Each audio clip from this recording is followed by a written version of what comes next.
Hello, can you hear me now?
Ladies and gentlemen, I now call this hearing to order on North Korea's forced labor enterprise, a state-sponsored marketplace in human trafficking.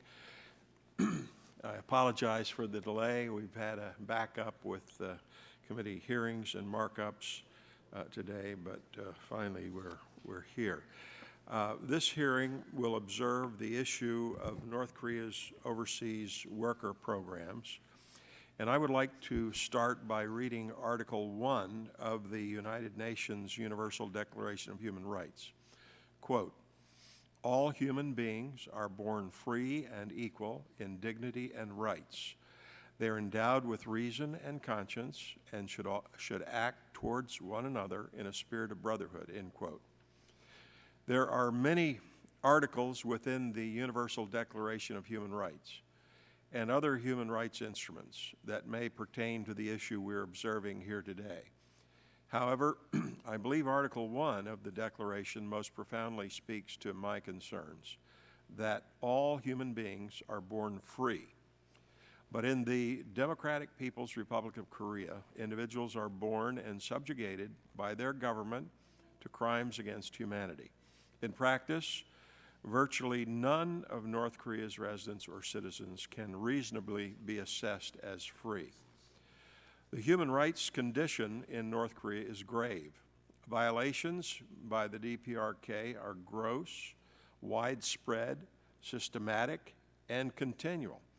To quote from the findings of the United Nations Commission of Inquiry on Human Rights in the Democratic People's Republic of Korea, quote, "The gravity, scale, and nature of those violations reveal a state that does not have any parallel in the contemporary world," end quote. The findings go on to deem the DPRK as seeking to dominate every aspect of its citizens' lives and terrorize them from within. The severity of the human rights situation in North Korea is well known, and I applaud the work of the international community, including the work of the United Nations, for groundbreaking calls for the prosecution of its leaders for crimes against humanity. I also would like to thank the strong support of the U.S. State Department in these efforts. As the attention to North Korea's human rights situation increases, human rights observers, activists, and policymakers have come across a conundrum, that of the issue of North Korea's labor export programs.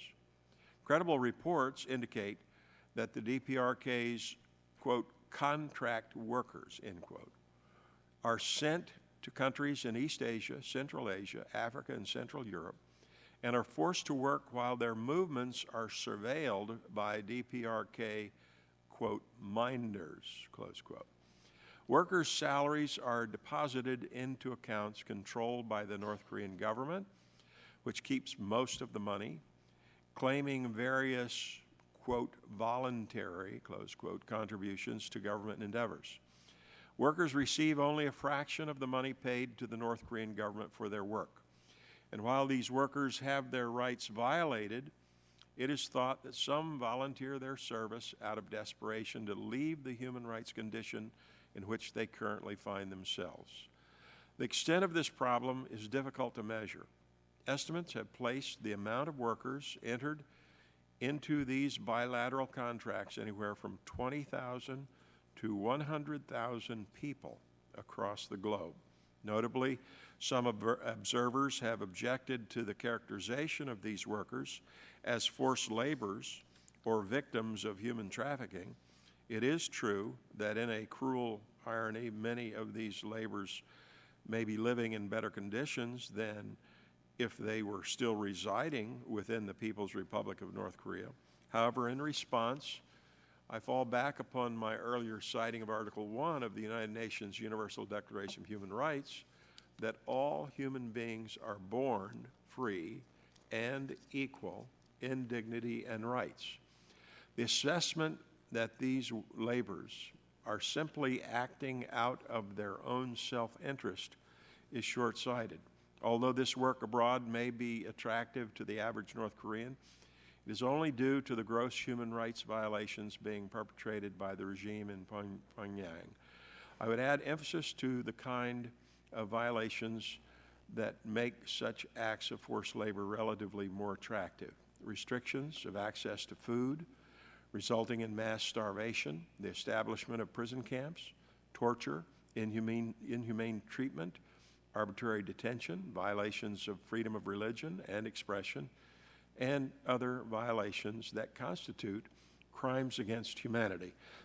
Through the testimony of our witnesses and questions by our commissioners, this hearing hopes to explore the causes and consequences of North Korea's use of forced labor abroad, its utilization of a revenue generator to an oppressive totalitarian regime, as well as what the United States can do to protect these victims of state-sponsored slave labor.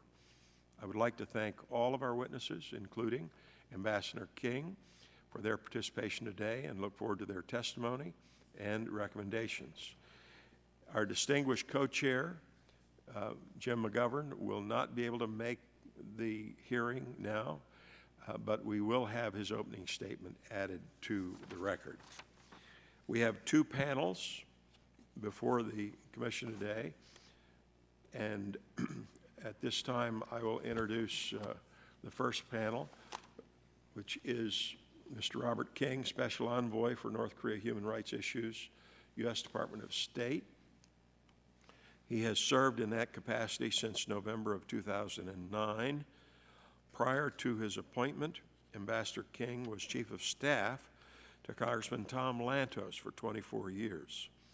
So you are familiar with the situation we find ourselves in today, I'm sure. It is only fitting that he would find himself here today. He holds a PhD from the Fletcher School of Law and Diplomacy. Ambassador King, thank you very much for your patience for appearing before us today. And at this point, Chair, I recognize you for your opening statement.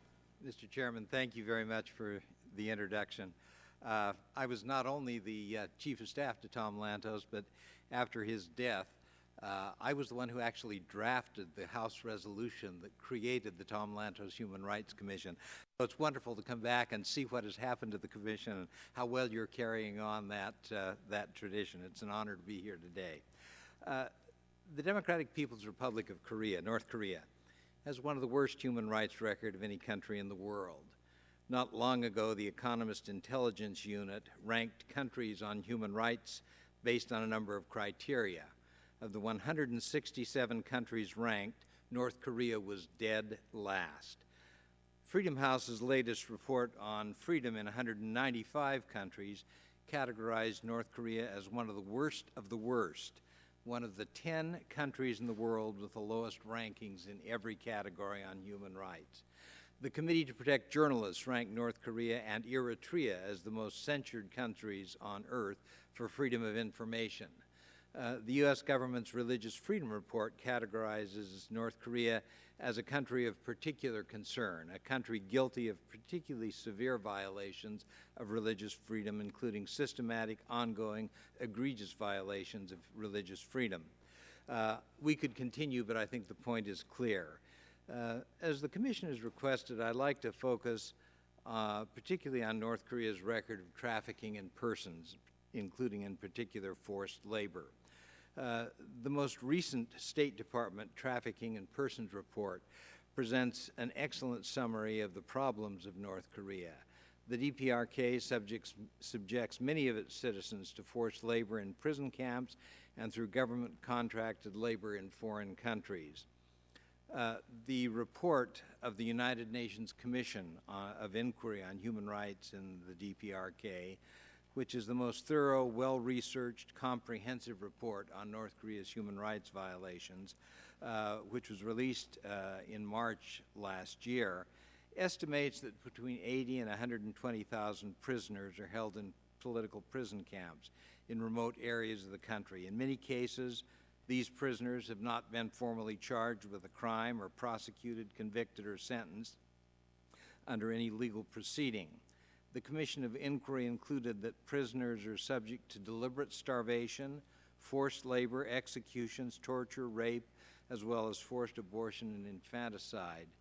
A few of the individuals who have survived these prison camps and escaped from the North have written memoirs detailing the horrors of what they've endured. Well-researched reports have been published which include satellite images that confirm these prisoner accounts. David Hawk's Hidden Gulag, which was published by the Committee for Human Rights in North Korea, links these personal accounts of prisoners with the satellite images to give a solid and sordid picture of these evil camps.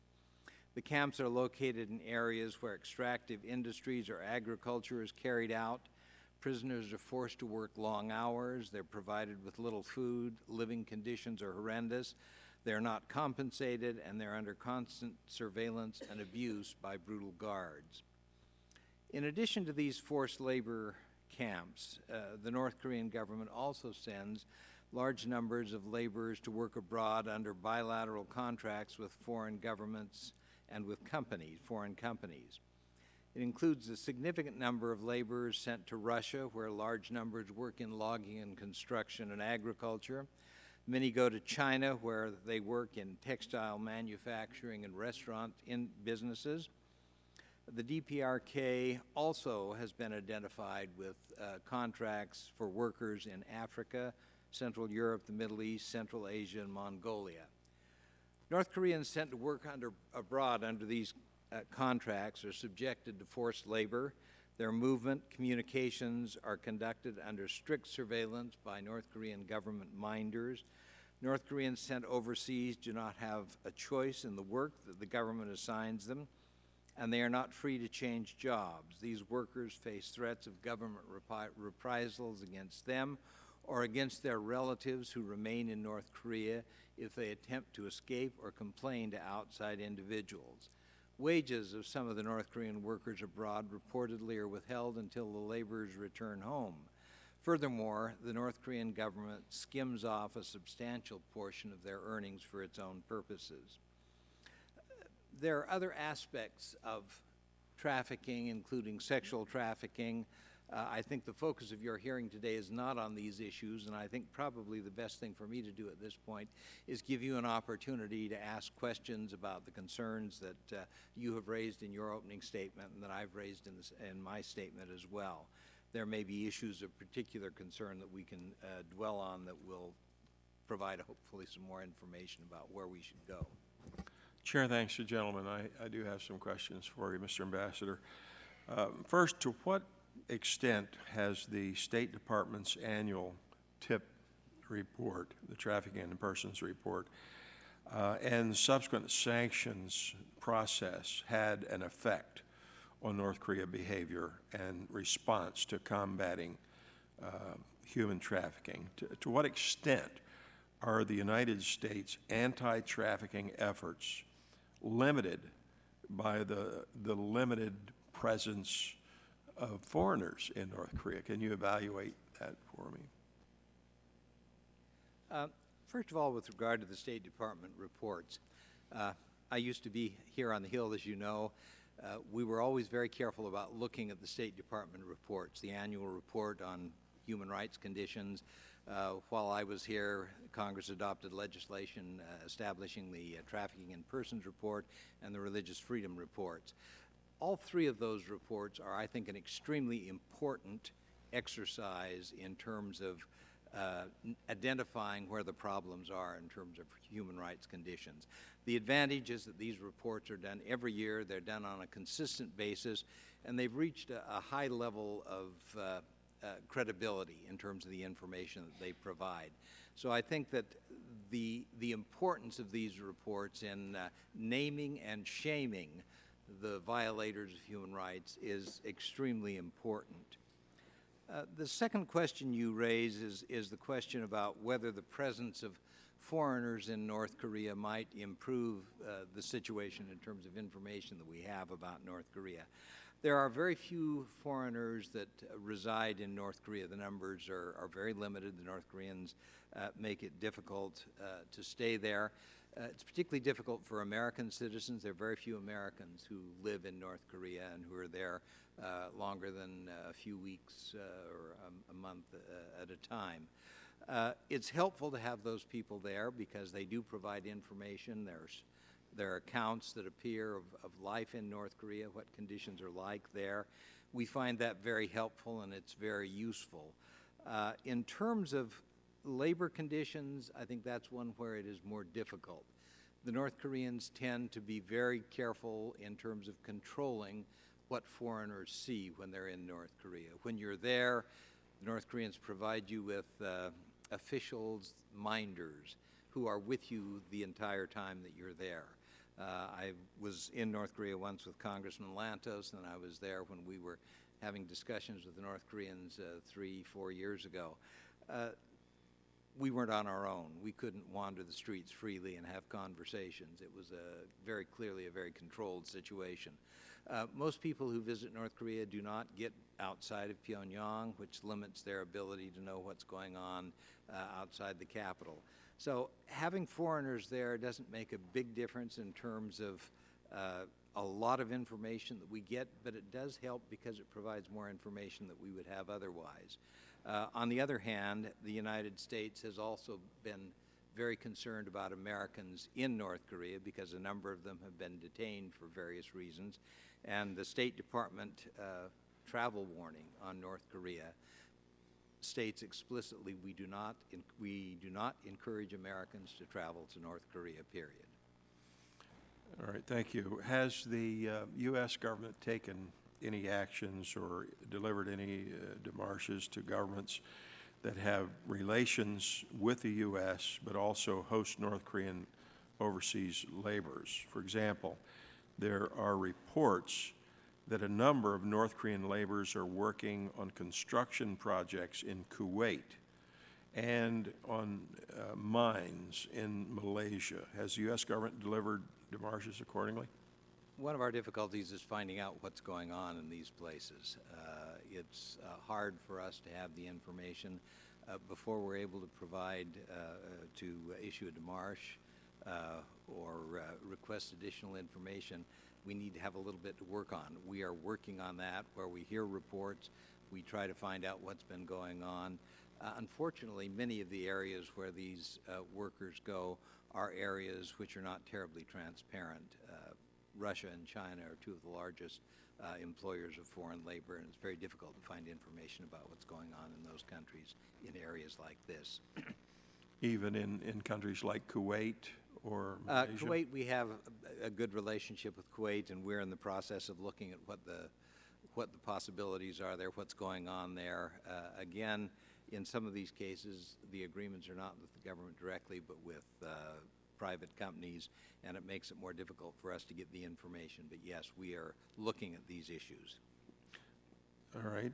How much evidence is there that North Korea's labor export programs violate United Nations Security Council resolutions, such as those banning the transfer of bulk cash to North Korea? We're not sure, again, because of the lack of information. Foreign labor, North Korean labor working outside the country does not appear to be a violation of the sanctions. There is a question in terms of how they're paid and how those funds get back. There was a report that recently appeared which suggested that one of the countries involved was paying the North Koreans in products rather than in cash, so that they were shipping in food products to North Korea rather than shipping in cash. In terms of transfers of funds into North Korea, we watch that very carefully and very closely. The Treasury Department is looking very carefully at what is done in terms of attempts to violate sanctions with bank transfers and so forth. We have managed in a number of cases to identify problems, and I think we've had some success in terms of dealing with those issues.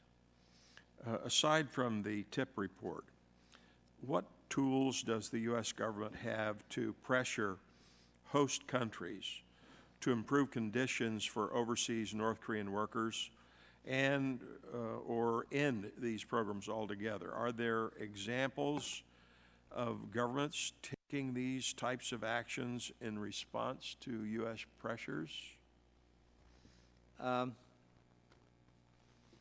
Most of the countries that have problems or where there are reports that there are North Korean laborers are not countries that are transparent and open in terms of their economy, and it makes it difficult for us in terms of identifying what might be done. The one thing that I think we do that is helpful is through the use of reports, through the use of information that we disseminate, is to name and shame violators who are guilty of these kind of human rights abuses.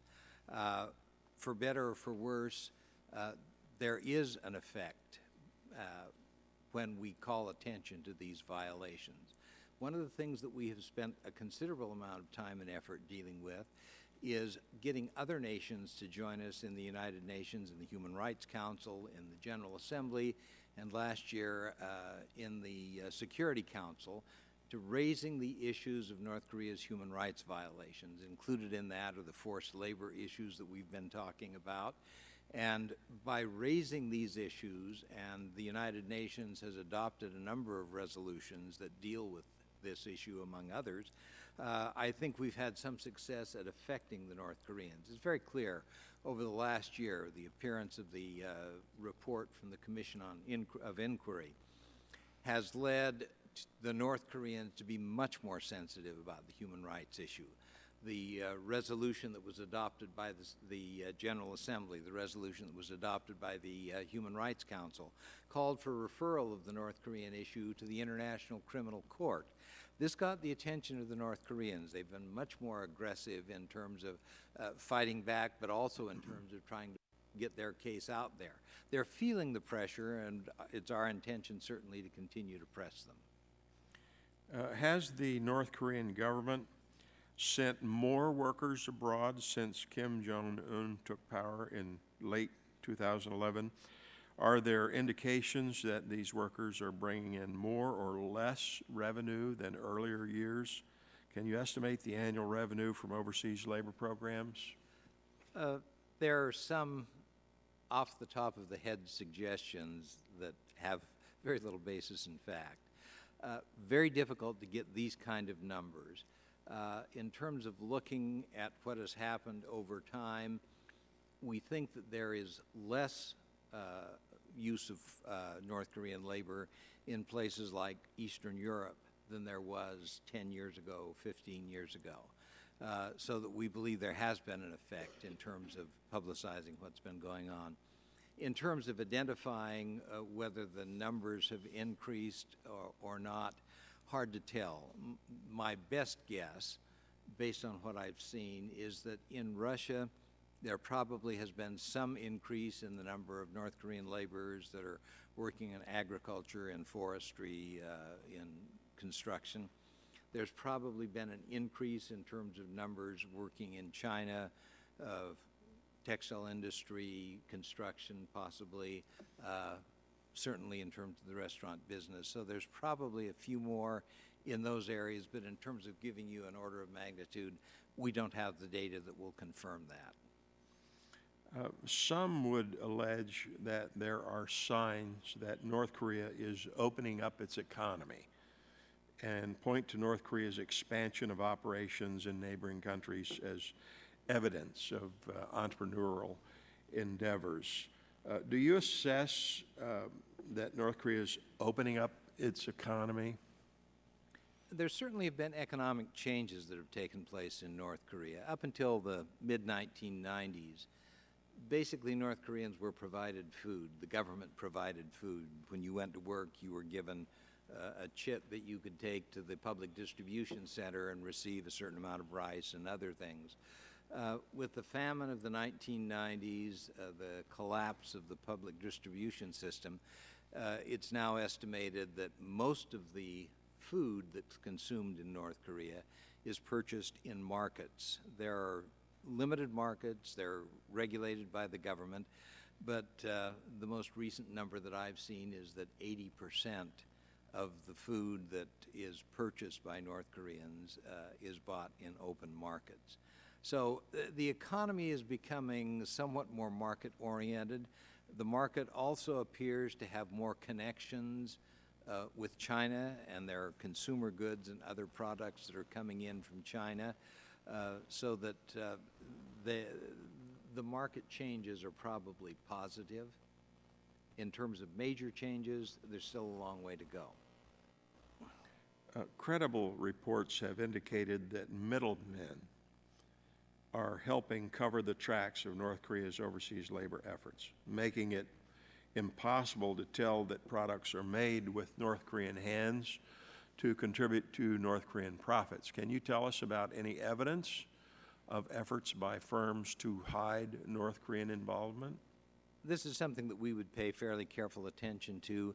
Usually, however, and you're getting into an area that's probably a little beyond my expertise, this is a trade issue. We tend to be careful about the country of origin. We tend to be less careful about the nationality of laborers who work on products that might be exported. So I think that that is something that would be very hard to identify and very hard to deal with. In your opinion, is the growth of North Korean overseas labor operations an indication of the success of international sanctions? I think it's unrelated to international sanctions. I think the international sanctions on North Korea have limited very seriously efforts by the North Koreans to bring in certain goods that are covered by sanctions. The sanctions primarily are focused on nuclear weapons, materials that would be necessary for nuclear and other weapons systems. And I think we are paying very careful attention to what goes on in that regard. The sanctions don't cover food and other kinds of goods that are, for the well-being of the population. The difficulty for the North Koreans is they don't have money. The North Korean economy is not a robust economy. When you look at South Korea is one of the wealthiest countries and one of the most successful economically in the world. It's a member of the G20. It has a high standard of living. When you look at North Korea, which has a population of only half the size of South Korea, North Korea's economy is 1/40th the size of South Korea. So we're talking about a country that is on the level of a sub-Saharan African country in terms of the size of its economy. This is not a wealthy country, although there are a few people there who do live very well. Okay, finally, how would you characterize the overseas worker programs? Do they constitute human trafficking? Is this slave labor? Would you consider this to be a form of state-sponsored human trafficking? Would you characterize it, please? We're getting into definitional issues. I would call it bad, and I would call it something that we need to be concerned about because these are people who are being exploited. These are people who are being sent overseas, and they're being controlled because they have family members who remain in Korea. They have control over what they do and where they go and what kind of things they're able to do in these countries. They are also given only a portion of the wage they earn because there's a certain amount that's skimmed off by the North Korean government under terms of their contracts. So, yeah, this is certainly exploitation of these workers. It's the kind of thing that is certainly a violation of the Universal Declaration of Human Rights. It's a violation of the rights that most countries of the world have subscribed to in the Convention for the International Labor Organization. So, yeah, it's a problem. It's a violation of international obligations. Does it meet the definition of trafficking? Does it meet the definition of forced labor? In my mind, it's probably pretty close. All right. Well, thank you, Mr. Ambassador. We'll have follow-up questions for you. I'm sure members who have been detained in other meetings will have written questions. I'll send them to you in writing if you would please respond. We'd appreciate it. Be happy to respond. Thank you very much. Thank you very much, Mr. Ambassador. Thank you for your patience. So we'll dismiss panel 1, and I'll now call panel 2 to the witness stand. And staff, you can make sure they have their appropriate designations. On panel 2, I'll introduce them in order of them speaking. First, Mr. Greg Scarlatu, Executive Director, Committee for Human Rights in North Korea. Secondly, Mr. Kim Il, Co-Director, International Network for the Human Rights of North Korean Overseas Labor. And then Mr. John Sifton, Asia Advocacy Director of Human Rights Watch. And I will now introduce each of them on our second panel. These are distinguished witnesses. Mr. Greg Scarlatu serves as the, as I said, Executive Director of Committee on Human Rights in North Africa. He holds a Master of Law and Diplomacy from the Fletcher School, as well as an MA from Seoul National University. Mr. Scarlatu is a distinguished lecturer on North Korean human rights and is currently working on a report on the topic that we're covering today, which will be published late this summer. We have Mr. Lim Il, co-director of the International Network for Human Rights of North Korean Overseas Laborers, and Mr. Il formerly held a prestigious job with a North Korean construction company. He decided to defect in 1997. A published author, Mr. Il heads the network and is dedicated to exposing North Korea's exploitation of its own citizens via the slave labor system. And finally, Mr. John Sifton is the Asia Advocacy Director of Human Rights Watch.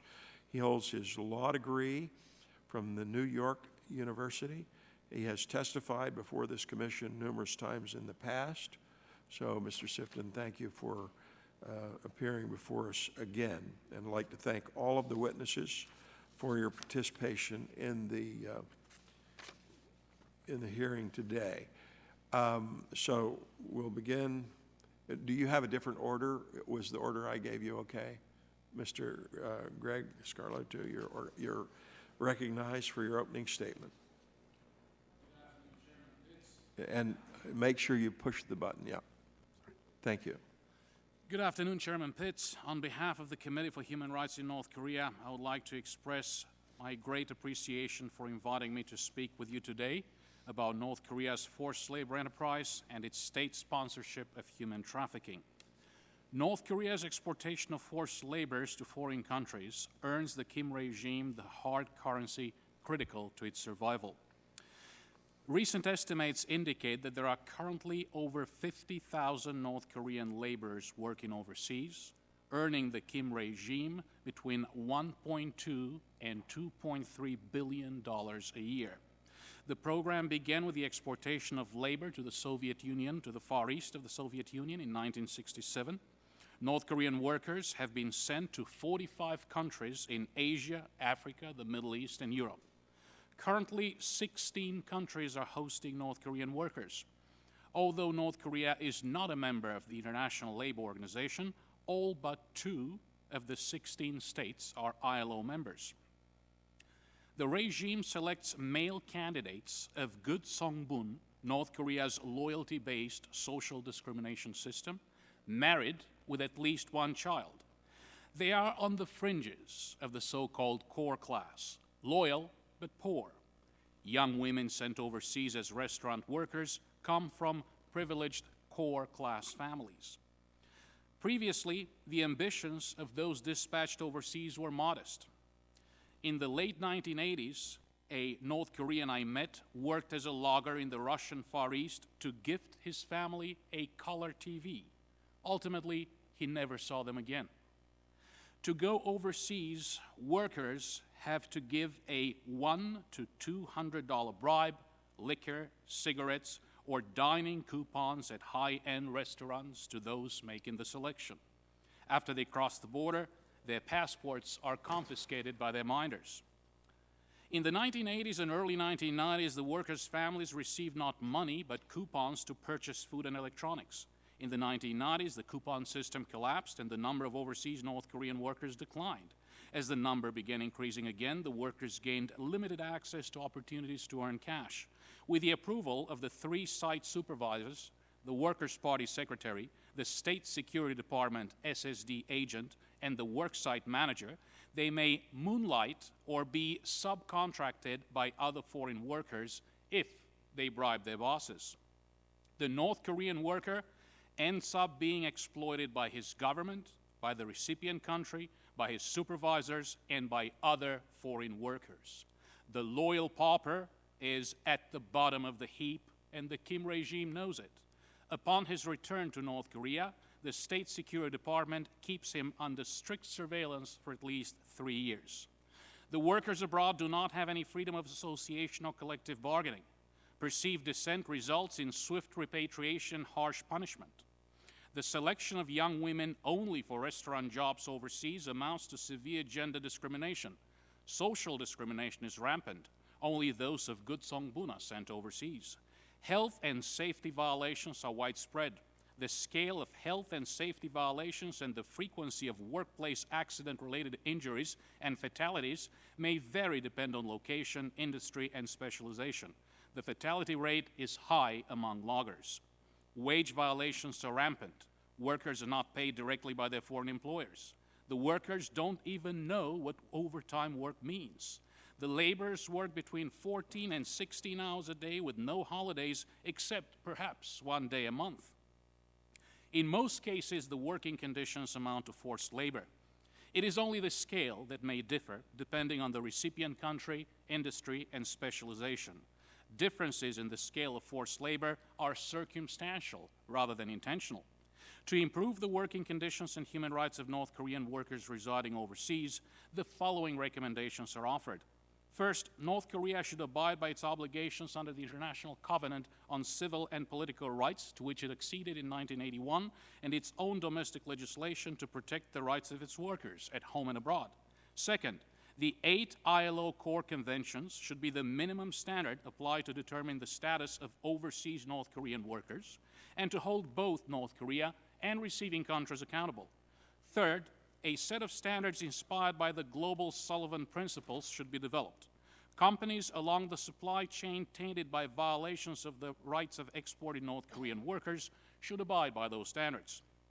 Fourth, further investigation of the situation of exporting North Korean laborers should be conducted, and the cooperation of host countries should be sought.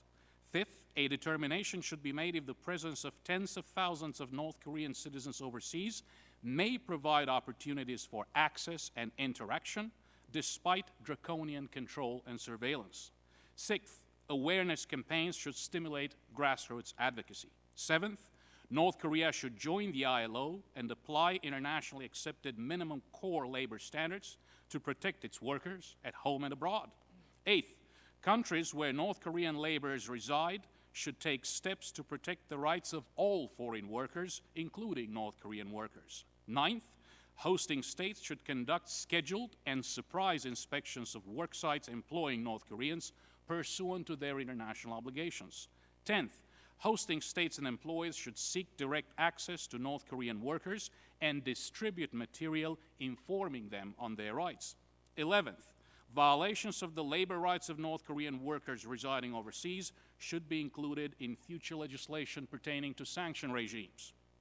12th, The exportation of North Korean labor should be terminated through concerted international action if the North Korean regime refuses to improve the working conditions and the overall human rights situation of its workers. Thank you, Chairman Pitts. I look forward to answering any questions you might have. Chair thanks the gentleman. Mr. Kim Il, you're recognized for your opening statement. Thank you, Congressman Pitts. Since he's not an English speaker, I'll read his English statement written in English on behalf of him. Yes, it is.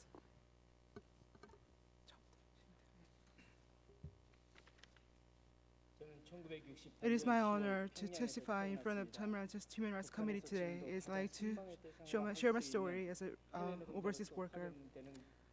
I was born in October 1968 in Pyongyang, in North Korea.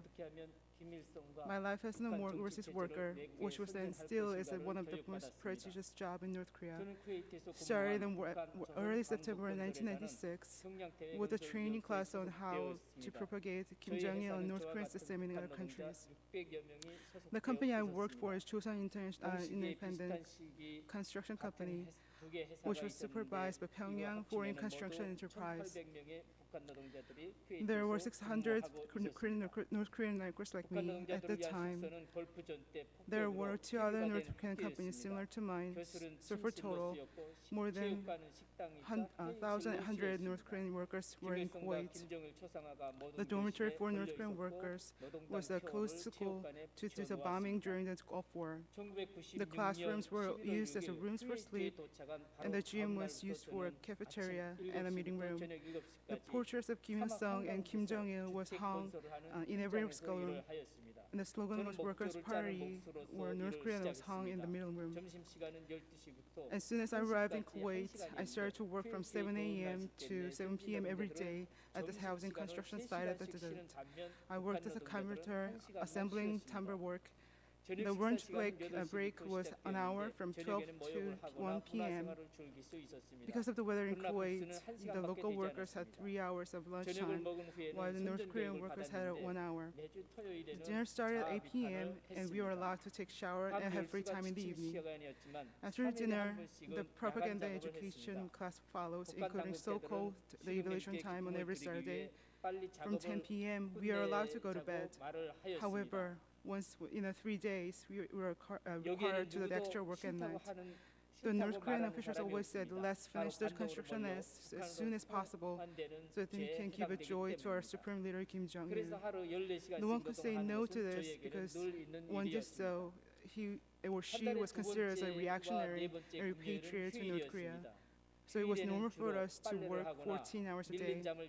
We could have a day off on Friday, twice in a month. We usually spent the time to do laundry, sleep, play card games, and talk about the hometown in Korea. However, we never talked about the politics such as the North Korean regime or supreme leader. Even during the day off, we were allowed to go to outside dormitory. North Korean officials often said that the South Korean agents can kidnap you at any time. If you go out, so you can just stay only inside the dormitory. 5 months later, I realized that I had never been paid at all while I was working in the Kuwait. When I was asked about my salary, the official said that the company in Kuwait was experiencing an economic difficulty.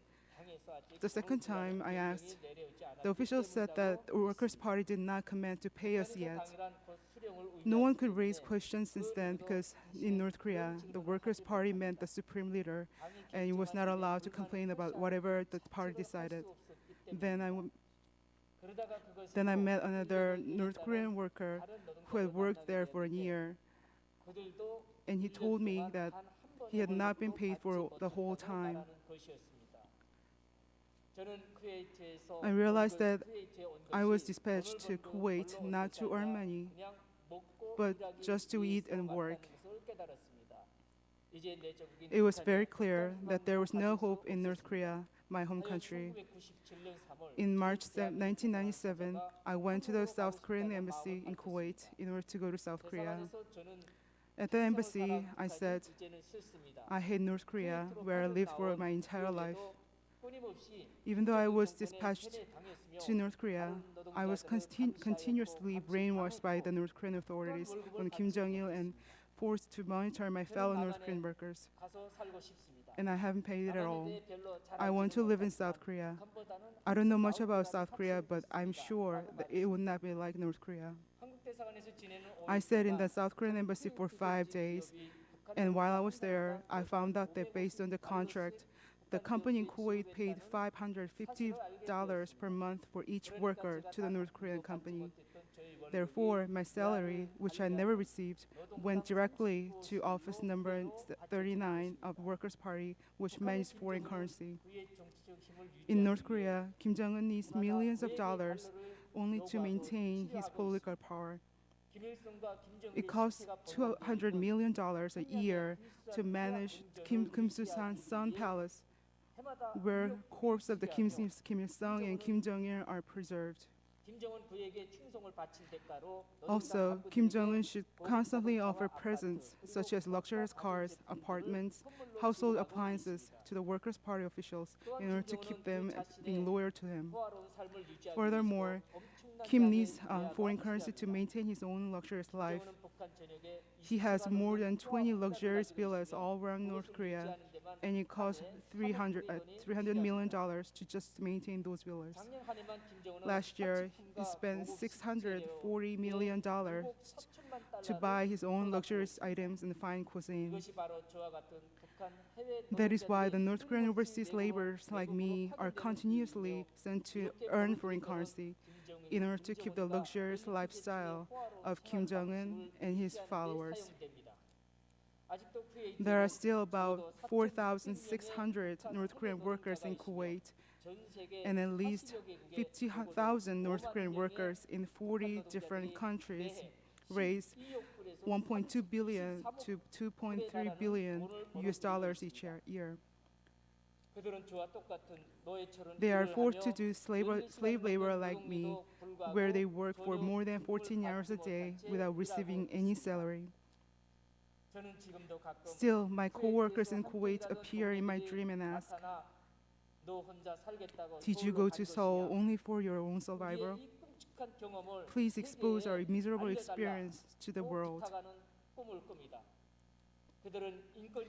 They never had known about the universal rights for human beings, but they are the same human beings like us.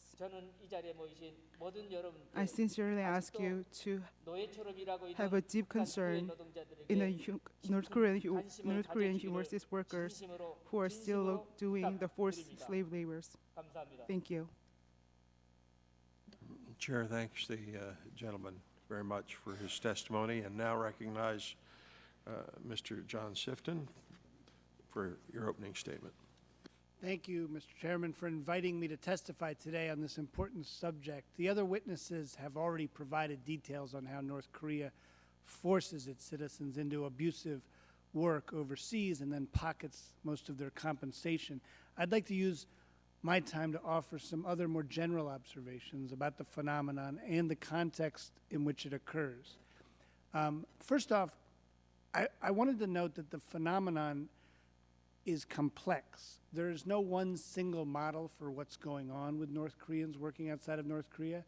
Our research, as well as our colleagues, show that workers are being used in many different countries across the world: China, Eastern Europe, the Middle East, Russia, and in Southeast Asia. There were, even for a time, restaurants with North Korean workers in Australia and the Netherlands.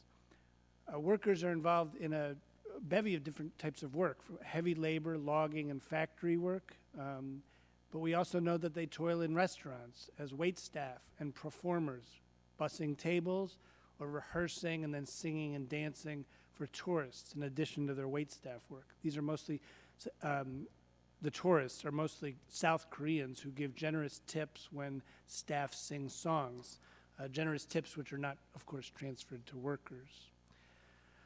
We also know that in almost all these cases, whether wait staff or loggers or what have you, the workers' lack of liberty meets the international legal definition of trafficking. We also know that the specifics of these business operations can vary. In some cases, governments pay the North Korean government directly for the use of North Korean labor in state-owned enterprises. In other cases, local businesses, business owners in a country pay money to the North Korean government directly.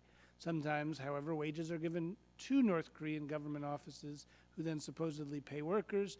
Other times, a third-party company receives the wages, hands over most of the compensation to the North Korean government. Whatever the specifics, in most cases, as Ambassador King mentioned and my colleagues have mentioned, workers receive only a small portion of the supposed compensation, if that.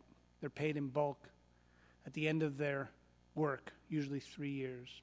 They may be given small stipends for personal use, but nothing approaching compensation. In some cases, as my colleague mentioned, workers are allowed to seek additional, irregular work on local businesses when their regular work is interrupted, such as in China, where logging operations using North Korean workers may be curtailed in the summer because of rain and mud. These workers go and seek work in farms and other businesses. But in those cases as well, they have to hand over most of their wages to their handlers. In other cases, however, with waitresses, for instance, they're obliged to stay on their compound, only working in that restaurant. The waitresses occasionally can leave to go to markets, but they must go in pairs.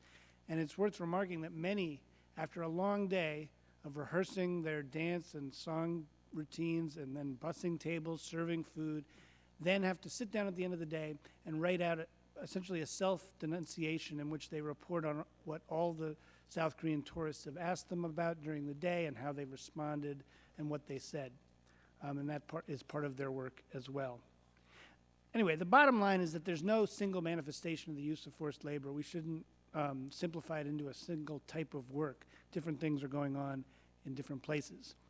The second point I wanted to make is there's a larger context, which you made yourself in the opening statement and Ambassador King noted.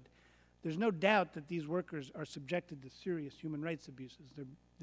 They meet the definition of human trafficking. Their liberty, their right of compensation for work are being violated among many other abuses. But as you mentioned, Mr. Chairman, in a perverse demonstration of how abusive North Korea, some of these workers are nonetheless among the most fortunate or more fortunate of North Korean citizens in that they're allowed to travel abroad and work. Inside North Korea, making money, even at very low wages, is very difficult, and especially when citizens are already obligated to work for the state at almost impossibly low wages. Many, in addition to their regular work, are routinely forced to carry out unpaid work for government projects. Forced labor is endemic inside of North Korea. Students, for instance, required to leave school to plant rice in the spring, harvest it in the fall. Workers obligated to meet quotas for scavenging scrap metal or stones and pebbles for road work. As my colleague mentioned, some of the workers outside of North Korea, even the loggers and the construction workers, are being selected from the higher stratas of the Songbon system, the hierarchical system under which North Korea lives. Not the highest levels, but among the higher loyal classes. We also need to remember that there are workers at the Kaesong Industrial Complex, and that's inside of North Korea, but they're working for South Korean industries for wages that are believed to be largely pocketed by the North Korean government. Third, last main point I want to make, there's another rights issue to mention, which has been alluded to already, the revenue stream to Pyongyang. But the issue is a little bit complex. There's no doubt that these abuses, this system, provides a revenue stream to the North Korean government and the military in particular, which is, after all, the biggest consumer of government revenue. It's tempting to look at the issue of forced labor from a prohibition standpoint. These abuses are terrible. We should do everything we can to shut the system down, send these workers home, cut off this revenue stream. This may not be the most strategic approach. We don't want to come down hard on either way, but I think it needs some more discussion about whether that's the right approach. First, it needs to be recognized that the United States government in particular and its allies have a sharply limited ability to curtail this system, especially since most of this work is being done in Russia and China. The system is going to continue as it is until there are major changes to the international sanctions regime as it applies to North Korea. And those are the types of changes, given the the current situation are not going to occur anytime soon. But if there are major events in North Korea that change the underlying political dynamics, that might be possible. The second, some observers note that horrible as the system is, it's abusive, it provides revenue to the North Korean government, it also may be an Achilles heel for the regime. Every worker who leaves North Korea is one more worker who can return home with knowledge of the world outside. And this may undermine the government's fictional narrative about the government's proper treatment of its population. In addition, there are major economic changes underway in North Korea. I wouldn't call it an opening market, but individuals are undertaking more private enterprises, selling items, offering services, and it may be that some of those overseas wages remitted home, small as they are feeding that growth, maybe.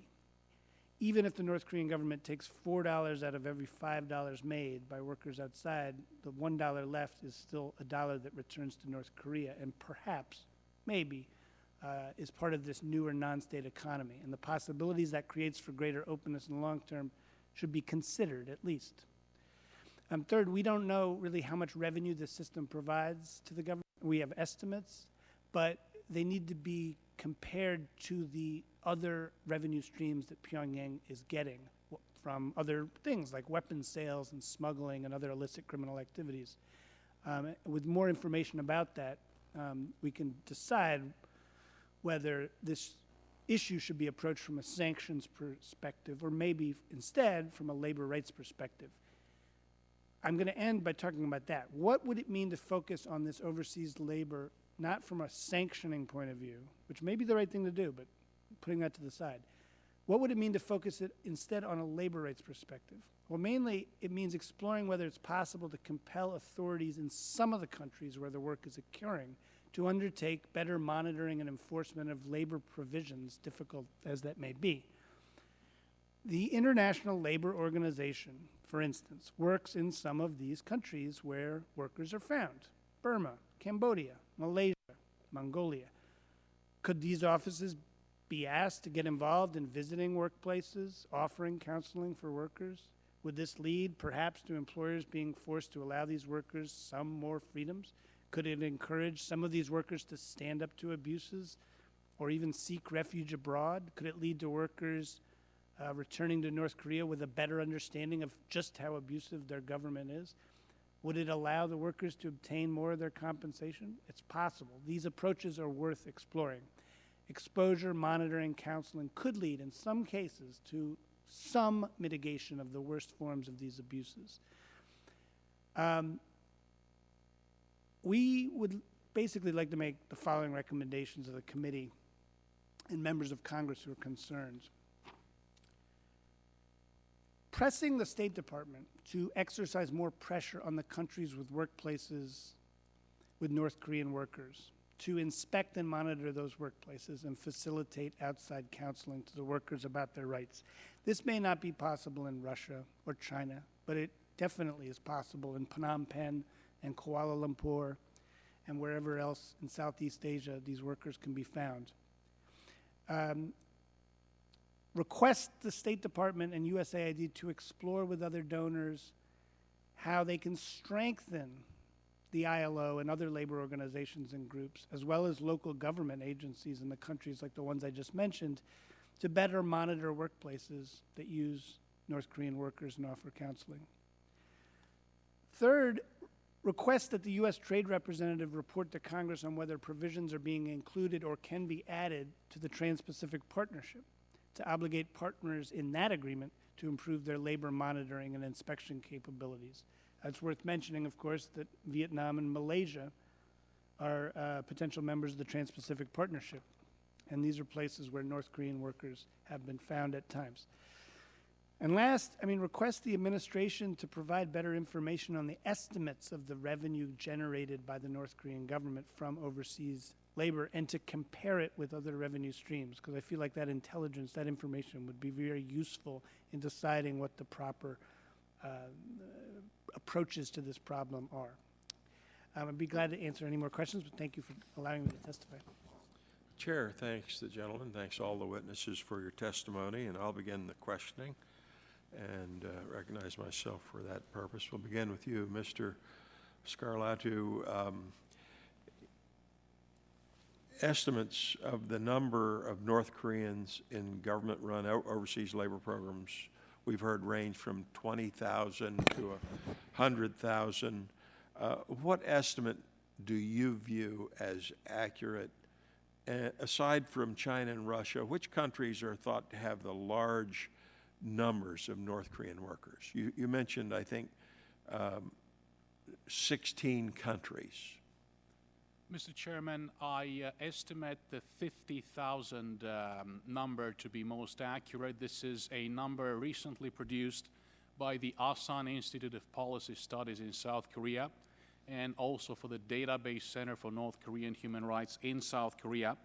Regarding the numbers in the particular countries, there are 20,000 in Russia, 19,000 in China, 1,300 in Mongolia, 5,000 in Kuwait, 2,000 in the United Arab Emirates, 1,800 in Qatar, 1,000 in Angola, 400 to 500 in Poland, 300 in Malaysia, 300 in Oman, 300 in Libya, 200 in Myanmar, 200 in Nigeria, 200 in Algeria, 200 in Equatorial Guinea, and 100 in Ethiopia. With the exception of Algeria and Equatorial Guinea, all of these countries are ILO member states. And the 19,000 was what country?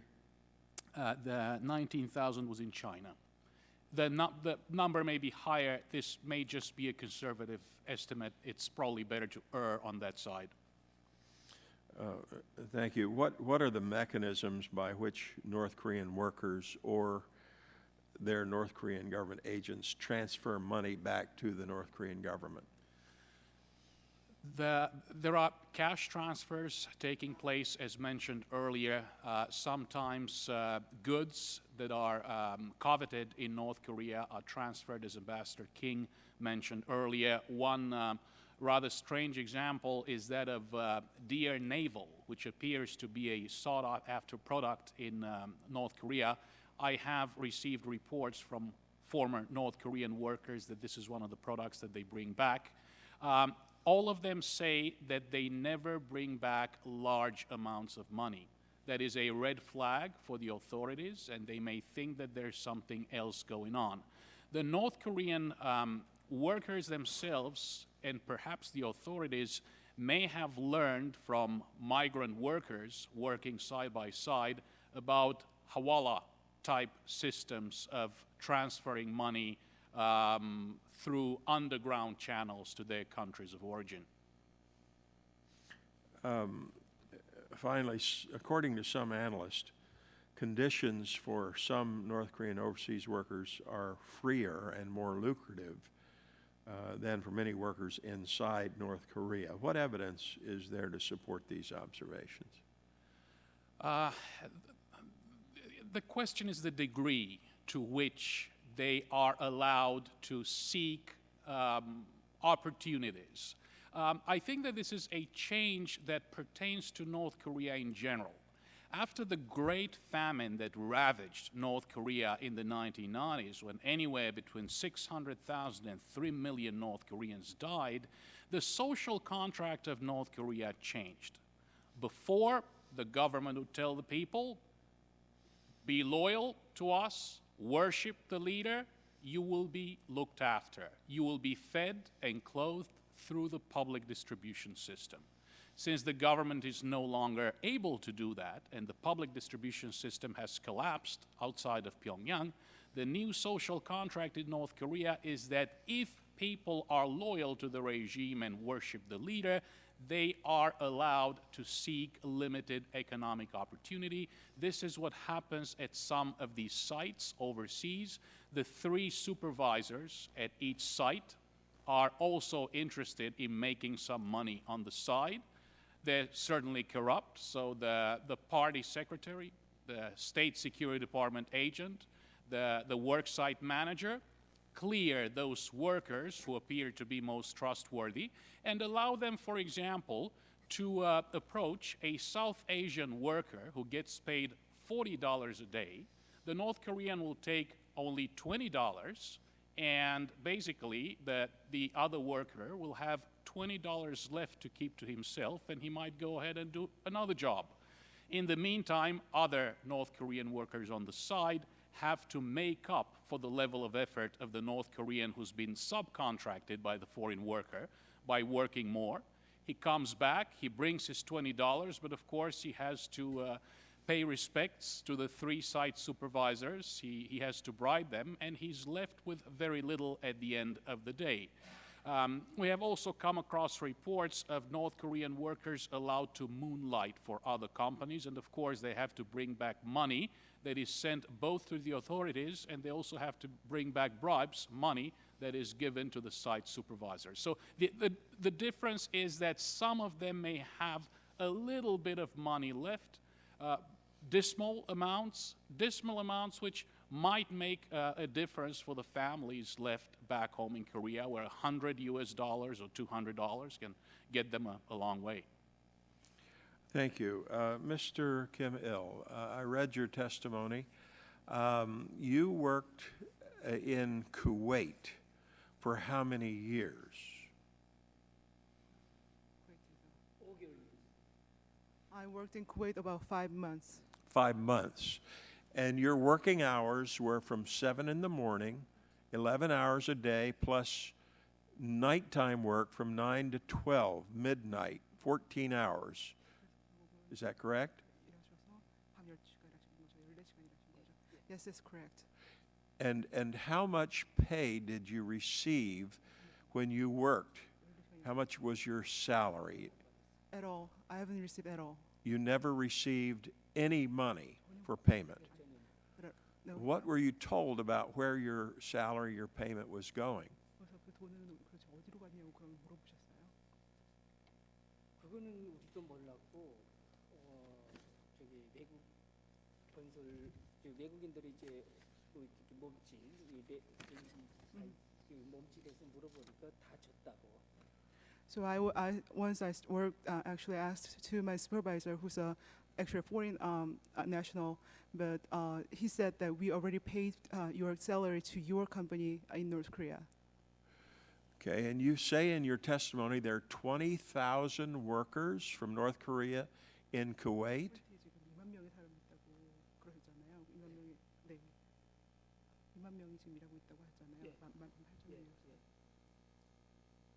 저희 있을 때는 이제 1,800명 있었고 지금 현재는 그 사측에서 2명 정도. So when I was working in Kuwait, there's about 1,800 people, workers, North Korean workers working in Kuwait, and it's the number actually went up to 4,000 to 6,000, 6,000 right now. And you mentioned you had to go through several hours of indoctrination, propaganda, every week. How many hours of indoctrination did you have to go through a week? 수요일은 이제 수요일은 1시간 학습하고요. 그다음에 이제 토요일은 생활총하고 그리고 격주에 한 번씩 금요일에 1시간씩 또 이제 강연회를 받습니다. So every Wednesday we had to take a 1-hour education class, and on Saturday we have to have an evaluation session, which is basically criticizing each other's ideology. And within 2 weeks, in 2 weeks of Friday, we have to take the 2-hour class for another ideology class. And how many days a week did you have to work?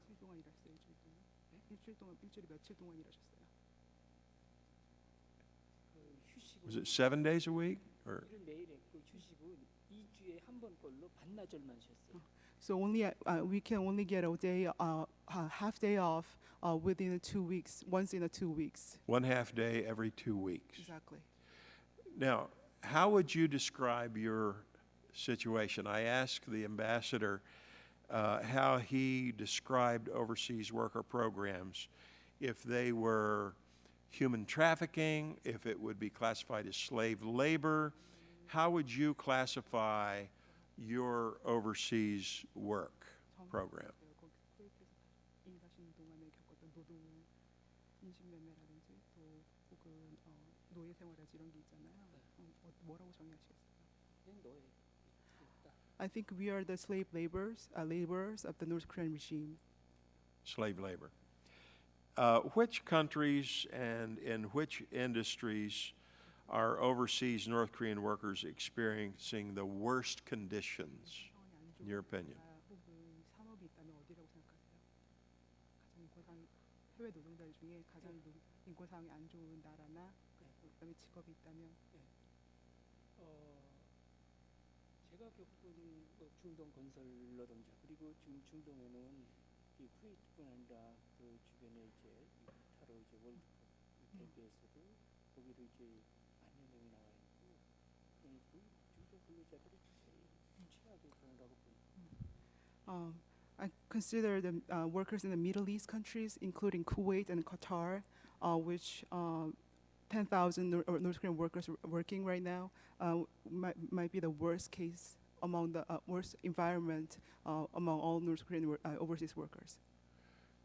Now, can you provide any examples of U.S. companies or U.S. entities who are benefiting from labor by overseas North Korean workers? 이렇게 도움을 받고 있다고 생각하는 그런 미국 기업은 없었나요? Not at all. None. All right. Thank you very much. Your testimony is very compelling. Mr. Sifton, I'll go to you. How can international organizations such as the United Nations or the International Labor Organizations contribute to curtailing human rights abuses against North Korean overseas workers? Well, starting with the International Labor Organization, which my colleague mentioned earlier, this is a group which does different things in different countries, has pilot programs which are funded by governments or by different donors, some of which could be brought to bear on these situations that we're discussing here today. It's, some of the smaller cases that we have, but there are workplace inspection programs in Cambodia that the International Labor Organization does for garment factories in Cambodia. Why it can't include one or two North Korean restaurants into the mix? It's not that much work. Granted, it's not that many workers, but the revenue streams are enormous. These South Korean tourists spend enormous amounts of money. They give enormous tips to these restaurants, and per worker, the revenue streams are quite big. And this might be a way to put a crimp in that revenue stream. So that's one way. The other thing is just to simply encourage labor rights organizations working in the various countries to focus a little bit more on this. South Asia gets a lot of attention because in places like Kuwait and Qatar, most of the workers are from South Asia countries, not from places like North Korea. And they put most of their attention on those countries with good reason. But there's no reason why those local labor rights groups can't be encouraged to focus more on North Korean workers as well. The operations of North Korean industries and the working conditions for laborers inside the PRNK are opaque. However, we do get a clear picture of Pyongyang's policies by observing the operation of the Kaesong Industrial Complex. Can you tell us what your organization has observed with respect to this complex? Well, Kaesong is a very difficult case because, on the one hand, recently, North Korea has requested that the so-called wages for the workers there be increased. And from a labor rights perspective, you initially, at a sort of first blush glance, think, okay, well, that's a good thing. But given what we know and what's been alleged about the extent to which those wages are taken by the North Korean government, it looks like nothing more than just an effort to make more money out of off the complex. And whether that would actually accrue to the workers themselves is very difficult to say. And I, for one, am pessimistic that it would. What we've suggested to the South Korean government and to South Korean corporations is that they use their power to negotiate for better transparency on that issue. It's very difficult, of course, to monitor. Transparency is a very difficult thing to obtain in a situation like Kaesong. but they could ask for more in terms of the monitoring of the workers and the efforts to get the money directly to them and their families. There's not a lot, again, not optimistic about that, but at least they could try. And that's what we've encouraged South Korea and South Korean corporations to do. Unfortunately, however, we're seeing that some of the South Korean corporations are already folding to the pressure and are agreeing to pay the higher wages, which, again, are not really wages, but merely fees that the North Korean government takes. Now, you heard my question to Mr. Kim Il about U.S. Companies or entities benefiting. I'd like to ask you, Mr. Sifton, and you, Mr. Scarlatti, can you provide any examples of U.S. companies or entities benefiting from labor by overseas North Korean workers? Our research has not touched on that subject yet, but I believe that information is obtainable and could be obtained. That's why we're pressing especially for the trade agreements to include better avenues for that transparency. But I think that's a very important issue that needs to be addressed. I also note you asked about the status, trafficked labor versus Yes. forced labor. Yeah, how would you Slave labor. This is something we've wrestled with. But the bottom line is that the definition of slavery in the Slavery Convention, for instance, is that the status of a condition of a person over whom ownership rights are exercised. Well, ownership can be defined in different ways by the fact that a person is bought and sold or transferred for fees, or by the fact that a person can be disposed of as the owner sees fit, which really means that anything can be done with the person without any accountability.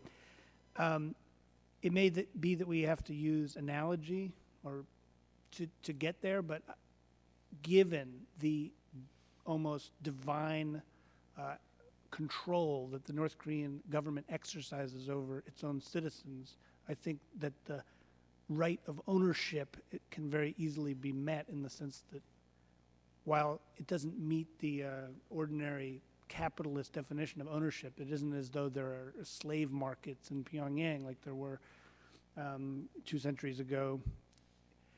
It is analogous to ownership in the sense that the North Korean government can dispose of its citizens however it sees fit. Mr. Scarlatti, could you elaborate on those 2 issues as well? Do you know of any U.S. companies or entities benefiting from labor overseas, and how would you characterize this labor? Mr. Chairman, I have not come across such evidence at this stage. I have been primarily focused on the working conditions and the status of the human rights of these workers at these locations overseas. That said, we are dealing with global supply chains that depend on global consumption. There may be companies out there that they have no idea that some of these products have North Korean content. We are also aware of another very serious issue, the use of forced labor in North Korea's extractive industries. Our organization has documented the use of forced labor from the political prison camps, for example. There may be companies that are unaware that content is there. So as far as action is concerned, I think that the first very important step would be to conduct a thorough research and investigation and get a very clear idea of where these supply chains are. It's certainly a very challenging issue, as was mentioned earlier. Thank you. And how would you categorize the overseas worker programs in your opinion? Is that human trafficking, state-sponsored human trafficking, slave labor? In most cases, it could be qualified as forced labor. Certainly what makes the analysis difficult is that these workers are not generally forced to take up these jobs. They volunteer, and as mentioned earlier, as terrible and appalling as working conditions may be, they still have the opportunity to make that little amount of money, or at least they hope that they will have an opportunity to make their families' lives a little bit better. In many cases, they fail to do so. Some of them, restaurant workers, for example, have told me that what they really wanted to do was to explore the outside world. They didn't really get a chance to do that because they were confined to their working and living quarters. Now, certainly what makes the case of North Korea unique, and this applies to illicit activities run by North Korea. For example, why are those North Korean super notes, the $100 bills, so well made? Why is the quality so good? Because other criminal organizations all over the world do this, but in North Korea, it is state assets that are used to produce this counterfeit currency. They use the same imbroglio presses used to produce North Korean currency. In this particular case, there are groups all over the world, criminal groups that run human trafficking rings. They're involved in forced labor. They're involved in sexual exploitation. In this particular case, it is state assets that are used to basically turn into these North Korean workers into forced laborers, and perhaps that is why the system is so dreadfully efficient. On the other hand, because we know that these are state assets and this is a state-run operation, compared to other operations run by criminal organizations, this may present us with an opportunity to be able to target the locations and the particular modus operandi of these operations going on at locations in those 16 countries. In your opinion, if you were members of Congress, what should the U.S. Congress do, or what would you recommend the U.S. government do to address this problem of overseas worker programs from North Korea? We'll go down the line. We'll start with you, Mr. Garlado. It is very important, Mr. Chairman, to remind those 14 out of 16 countries that they're members of the International Labor Organization. Yes, these work sites are managed by North Korean supervisors. Sometimes they're even allowed to exercise law enforcement functions inside the perimeter.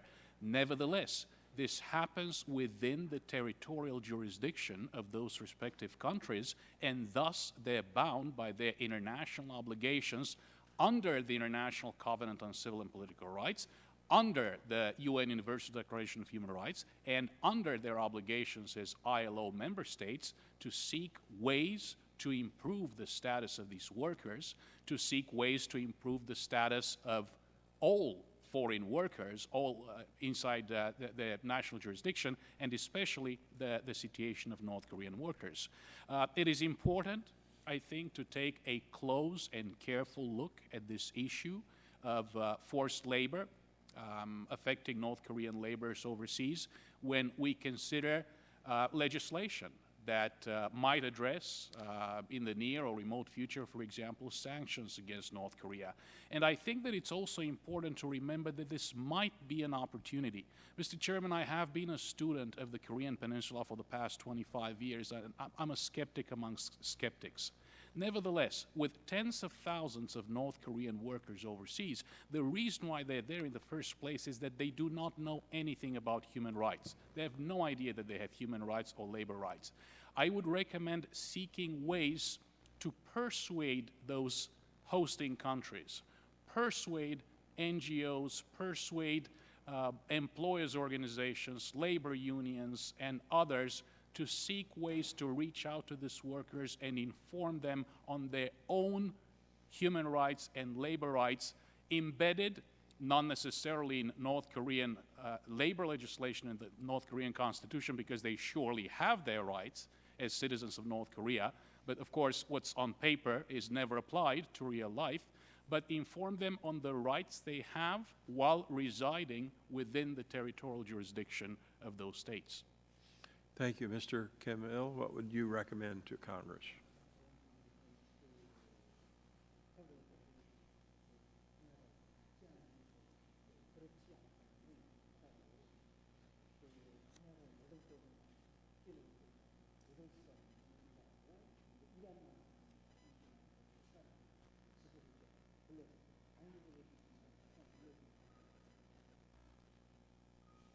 First recommendation is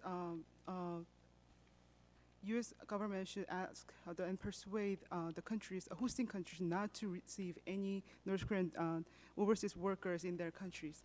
But if they have to, they should the wages and should be paid directly to the workers, not to the North Korean officials or regime, according to the international labor law. Mr. Sifton?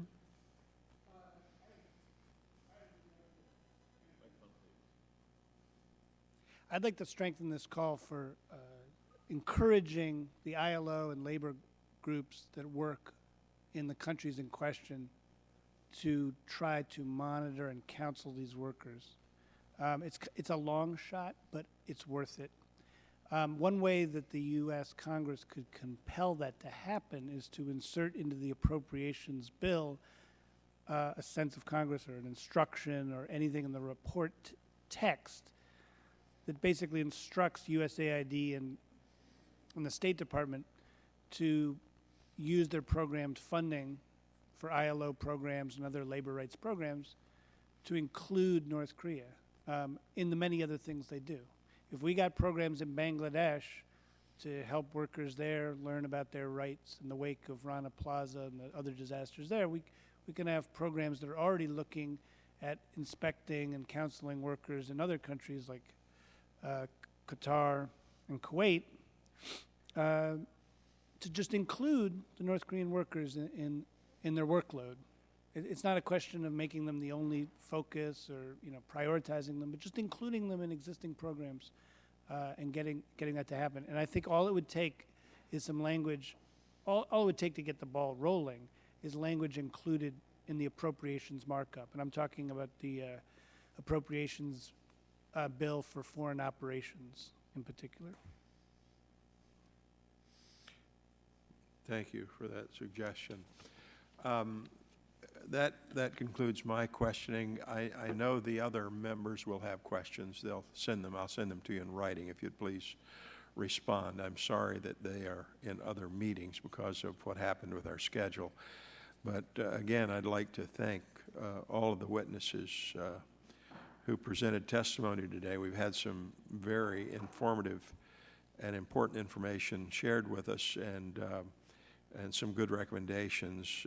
I believe this was a useful discussion and tool of the Commission in bringing about greater awareness to this issue. Hopefully, we'll be able to bring more accountability to the People's Republic of North Korea and the host governments entering into these bilateral contracts.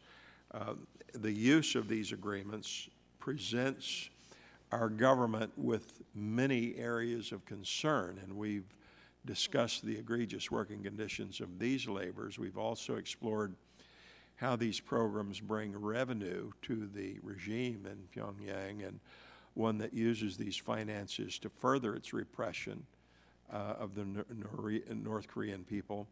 However, I do believe that this practice represents another problem for our government's foreign policy and our nation's effort to combat gross violations of human rights and that of an expanding geopolitical footprint of the PRNK. North Korea has been increasingly isolated in world forums, as well as isolated from the global economy via U.S. and international sanctions, and this growing practice of forced labor abroad disrupts these international efforts. And the U.S. government, the international community, the intergovernmental organizations should treat this practice as an extension of the gross violations being committed by the regime in Pyongyang. Furthermore, it must be understood that the revenues generated from these projects directly fund a regime accused of crimes against humanity. Governments and enterprises and individuals complicit in this practice not only support a violation of workers' rights, but indirectly provide aid to the regime's repressive practices in the Korean Peninsula. So today we are calling for a general reform from policymakers in helping address this problem, and to restate the attention that this commission will continue to devote to the plight of the people of North Korea. And we will continue this investigation. And with thanks to our witnesses, to all of those of you who have attended, we thank you very much for your testimony, and we will stay engaged. And with that, this hearing is adjourned.